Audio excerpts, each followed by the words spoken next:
Perkenalkan, nama saya Injuta Kristi dengan NPM 2046041 dari Prodi Pariwisata. Halo, perkenalkan nama saya Dona Alfaera dengan NPM 2046042 dari jurusan Pariwisata. Perkenalkan, nama saya Hendicia dengan NPM 2046029. Perkenalkan, nama saya Rizka Olivia Adam, NPM 2046035 Prodi Pariwisata.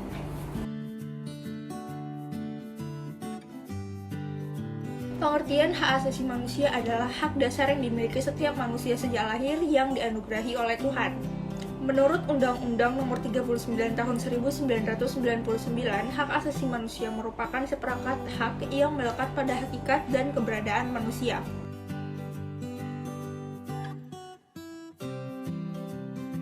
Etika bisnis merupakan segala sesuatu tentang pedoman norma bagi sebuah perusahaan dalam mengambil keputusan.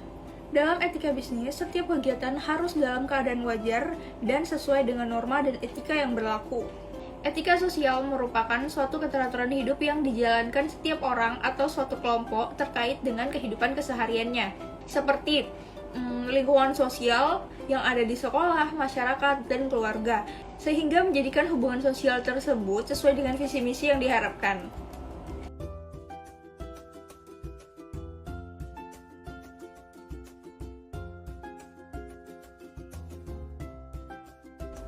Kasus diskriminasi, rasis, dan memilih-milih tamu yang datang adalah hal yang masih terjadi di segala negara dan daerah. Apalagi kasus yang sering terjadi adalah kasus rasisme yang terjadi pada tamu atau pembeli dari suatu hotel atau kafe. Sering terjadi tindak diskriminasi secara langsung atau tidak langsung. Sebagai contoh, ada pelanggan yang mau membeli kopi dari sebuah kafe dan ia merupakan seorang muslim yang menggunakan hijab. Pelaku yang merupakan orang yang bekerja di kafe tersebut dengan sengaja menulis kata mencela pada kemasan minuman yang pelanggan itu pesan. Dan juga kasus yang menimpa pada seorang tamu hotel yang mendapatkan pelayanan yang tidak ramah hanya karena ia berasal dari suku yang berbeda dari wilayah hotel tersebut.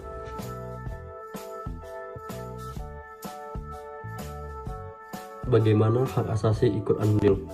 Kasus diskriminasi tersebut berkaitan erat dengan penerapan hak asasi manusia serta prinsip anti-diskriminasi sendiri yang secara tegas dijelaskan pada Pasal 2 Deklarasi Universal HAM. Sementara penegasan mengenai prinsip kesetaraan dan anti-diskriminasi dalam pelaksanaan hak asasi manusia dapat dicermati dalam instrumen hukum internasional tentang hak asasi manusia, antara lain adalah Konvenen Internasional tentang Hak-Hak Ekonomi, Sosial, dan Budaya yang telah diratifikasi oleh negara Republik Indonesia sebagaimana diatur dalam Undang-Undang Nomor 11 Tahun 2005 dan juga The International Covenant on Civil and Political Rights yang telah diratifikasi melalui Undang-Undang Nomor 12 Tahun 2005. Cara menangani kasus tersebut. Hal yang harus kita tangani jika kita adalah tamu pelanggan yang mendapatkan pelayanan yang tidak baik tersebut, antara lain melaporkan hal tersebut ke pihak yang berwenang atau ke kantor relation kebaikan dari semua kasus rasisme yang terjadi. Pihak yang dirugikan atau korban langsung melapor karena membuat nama baik tercoreng dan mendapatkan asumsi dari masyarakat, padahal kita tidak membuat kesalahan hanya karena kita berbeda. Selain itu, kita sebagai orang yang baik, jauhilah dari tindakan yang tidak terhormat seperti itu. Akui perbedaan, hormati perbedaan, cintai, dan pekalah dengan orang sekitarmu. Karena semua manusia itu sama pada dasarnya. Harus saling membahu dan saling melindungi terhadap sesama makhluk sosial. Namun lain, jika sudah sampai ke tindak kekerasan, jika hal tersebut sudah terjadi, yang bisa dilakukan adalah meminta perlindungan kepada pihak keamanan. Hanya saja kita harus tetap mampu menjaga keadaan agar bisa tetap aman dan stabil. Peranan etika bisnis dalam menghadapi isu etika pariwisata pelanggaran hak asasi manusia. Suatu bisnis yang baik harus mengindahkan indikator moral, sosial, ekonomi, dan hukum, di mana etika bisnis pariwisata harus dapat menghasilkan kesejahteraan dan patuh terhadap hukum positif dan kesejahteraan alam yang harus juga diupayakan agar proses berbisnis pariwisata berkeadilan sosial. Dari aspek moralnya, bisnis pariwisata harus memperhatikan nurani bukan semata-mata mendapatkan keuntungan melalui tindakan yang menyeleweng dari etika bisnis. Peranan etika sosial dalam menghadapi isu yang ada di bidang etika pariwisata melanggar hak asasi manusia. Yang pertama, mengarahkan perkembangan masyarakat menuju suasana yang harmonis, tertib, teratur, damai, sejahtera tanpa adanya lagi kasus rasisme. Yang kedua, mengajak orang bersikap kritis dan rasional dalam mengambil keputusan secara otonom dalam menanggapi rasisme.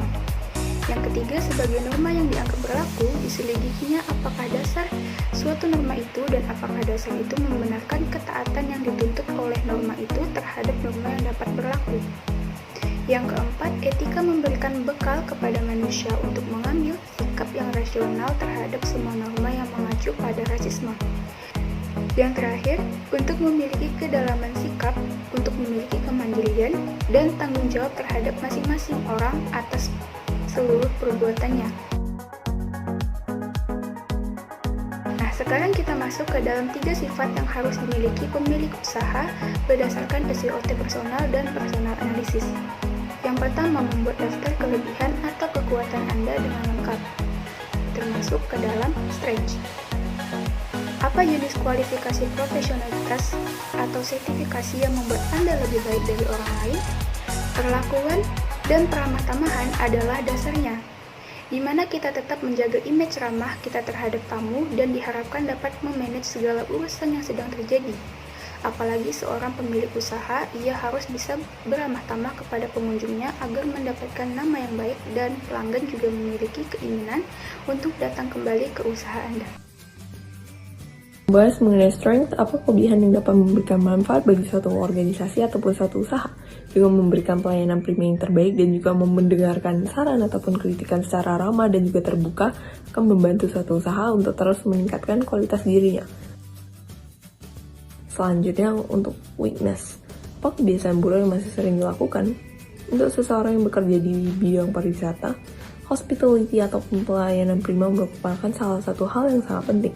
Maka dari itu, baik pemilik ataupun karyawan, jika mereka sedang mengalami bad day, mereka tetap harus bersikap profesional dan juga senyum.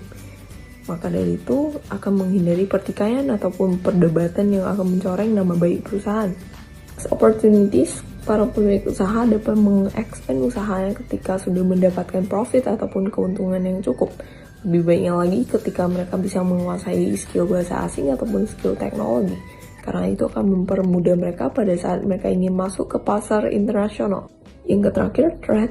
Apakah bakal ada seseorang yang menjalankan usaha lebih baik dari kita? Jawabannya adalah persaingan antar usaha itu akan selalu ada dimanapun ataupun kapanpun itu. Dan itu merupakan salah satu ancaman utama yang akan dihadapi oleh semua orang menjalankan ataupun mendirikan bisnis. Maka penting untuk adanya persaingan sehat dari pihak internal sendiri yang mampu mendominasi pasar dengan keunggulan produknya sendiri.